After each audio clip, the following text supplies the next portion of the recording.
पिछले रविवार को मुंबई घूमने का सौभाग्य प्राप्त हुआ। मुंबई सपनों का शहर है, इसलिए मैं सबसे पहले यहाँ आके 14 घंटे तक सोया। अभी जा रहा हूँ लोखंडवाला, जहाँ मुझे मिलना है एक क्राइम पॉडकास्टर से। Sir ji, welcome to Mumbai. यह एक महाप्रिविलेज लड़का जिसका नाम आर्यन मिश्रा है। ये लोखंडवाला के कैफ़े में बैठा हुआ है। लोखंडवाला वही जगह है जहाँ स्ट्रगलिंग एक्टर्स हर समय रेंट भरने के लिए ज़िंदगी से जंग लड़ते हैं, तो वहीं ये प्रिविलेज लड़का भरी दोपहरी में कार्ल जंग पढ़ रहा है। हालांकि मुझे ही पता है कि इसे कार्ल यूंग प्रोनाउंस किया जाता है और इसमें जे साइलेंट है, लेकिन जोक सुनाते सुनाते इतना मज़ा आ रहा था कि मैंने इस फ्लो को डिसरप्ट करना उचित नहीं समझा। वैसे कैफ़े में बैठ के हैवी किताब पढ़ने के नाटक करने वालों का अपना ही एक जॉनरा है। इसे देख के न जाने क्यों मुझे इमरान हाशमी की ये इमेज याद आती है, जहां वो कार्ल मार्क्स की कम्युनिस्ट मैनिफेस्टो पढ़ने का नाटक कर रहा है। इस लड़के की उम्र अभी 21 साल है। अपना एक मशहूर पॉडकास्ट चलाता है।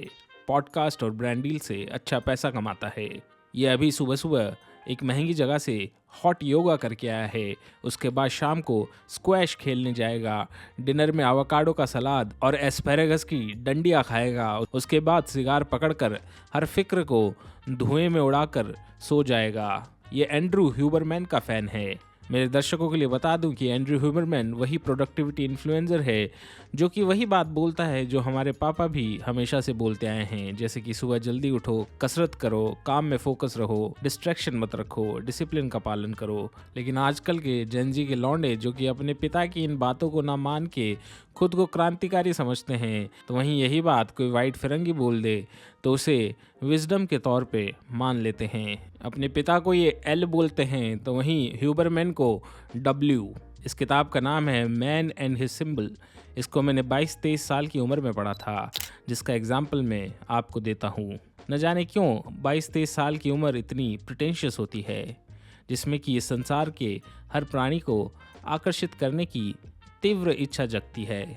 हर चीज़ दूसरों की नज़र के लिए की जाती है। ये 12 साल पुरानी फ़ोटो है।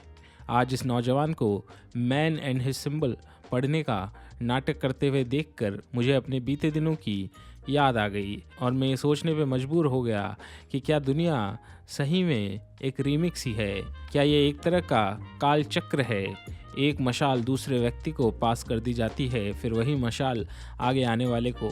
शायद जीवन इतना रहस्यमयी है ही नहीं जितना हम सोचते हैं। शायद ये कुछ पैटर्न्स का ही खेल है जो कि बार बार रिपीट होते रहते हैं। खैर, आज का दिन खास है, इसलिए खास है कि आर्यन ने मुझे लंच के लिए इनवाइट किया और उसने कहा कि आज ये मुझे अपने पसंदीदा एलिट रेस्टोरेंट में ट्रीट देगा। ये ट्रीट उसकी नई कॉर्पोरेट डील फिक्स होने की खुशी में है। ये एक प्योर नॉनवेज जापानीज़ रेस्टोरेंट है जिसका नाम इज़ुमी है। ये बांद्रा में बहुत फेमस है। हम उसी जगह बैठ जाते हैं जहाँ शेफ़ खाना बना रहे हैं। सबसे पहले यहाँ रखी गई बॉइल्ड मूंगफली और कुछ खट्टी मीठी सब्जियाँ जिसका कि नाम मुझे नहीं पता था। Pickle and peanut. सबसे पहले आई जापान की छाछ जिसे कि साके कहा जाता है। चावल से बनी इस ड्रिंक को मैंने जीवन में पहली बार चखा। इसका टेस्ट बहुत ही स्ट्रॉन्ग होता है।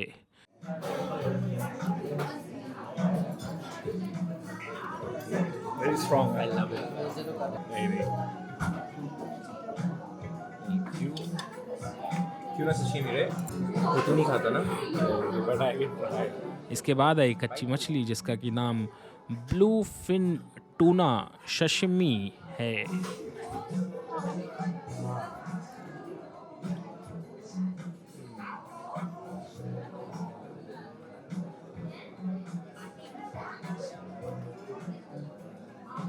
कैसा?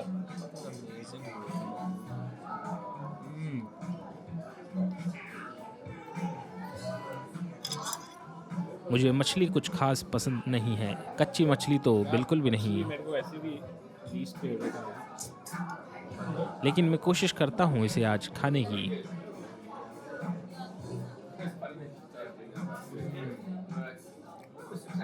अबे ये तो पहली बार में मैंने गलती से इसके बगल में पड़ी अदरक उठा ली। मैंने इतनी बुरी नहीं है। पहली बार मुझे फ्लेवर समझ आया। ये हर सुशी पर मिलेगा ना। बट ये फिर मेरे को थोड़ा सा ही खाना पड़ेगा। आप तोड़ दो या बाइट ले रहे हैं, नो प्रॉब्लम।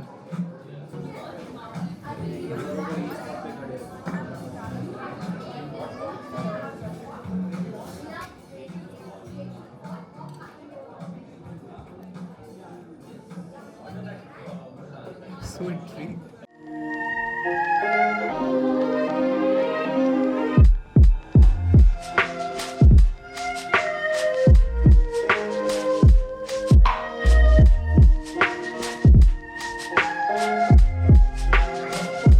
So intrigued.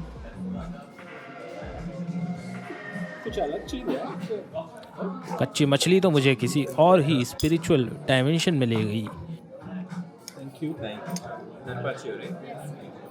अब आती है दूसरी कच्ची मछली जिसका नाम है करपाचियो।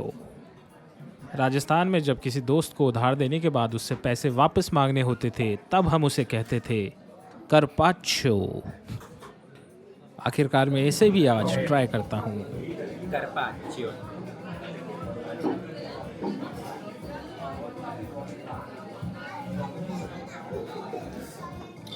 मुझे ये इनिशियल रिवल्जन और फिर शायद अच्छा है, बड़ा ये ट्रांजिशन बड़ा अच्छा है। कैसा था ये?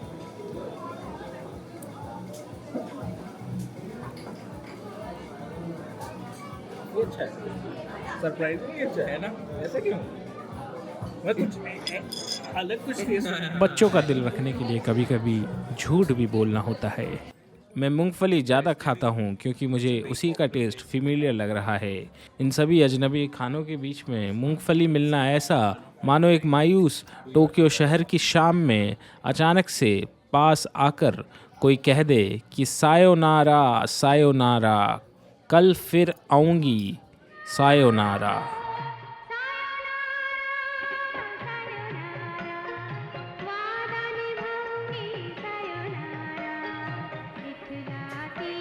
और उसके बाद आया मोमो, जिसे यहाँ वाटर चेस्टनट डंपलिंग के नाम से बुलाया जाता है।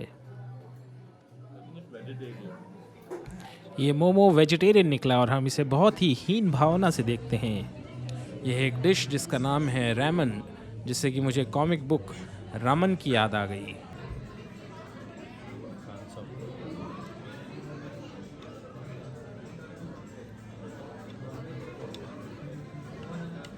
जापानीज छाछ का एक और घूंट पिया गया।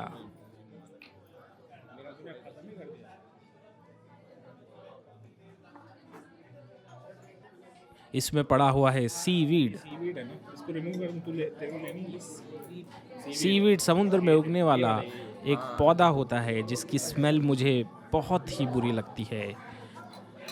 और एस्थेटिक खराब कर दिया। चलो भाई, ज़्यादा नहीं। बढ़िया। Ramen bro, ramen you can never go wrong.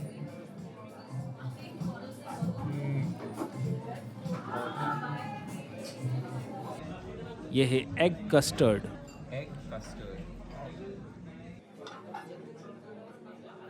जो कि बहुत ही ज़्यादा गर्म था, लेकिन जोश में आकर इस नौजवान ने उसे खाया और जिससे कि इसकी जीभ जल गई। अरे बहुत गर्म है। जल गया।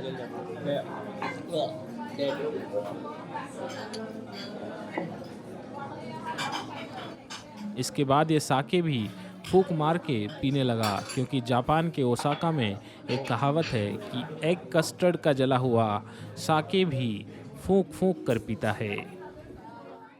और ये सब खा पी कर हम बाहर निकल गए।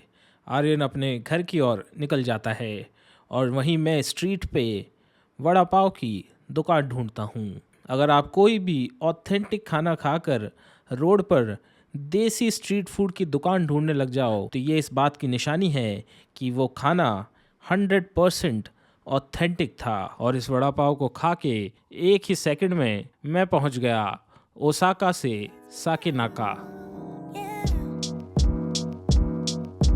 I was born in the city, I was raised on its edges. My pop worked his life when it's complex. I found love in its center. If I could live here forever, think it'd be for the better. I love the weather, even though it's fog 24/7. I love the people. This is the city I met all my best friends, and I wanna thank every brick. I wanna thank every entrance to every building that I step in this city of mine. I owe you most my best moments in life.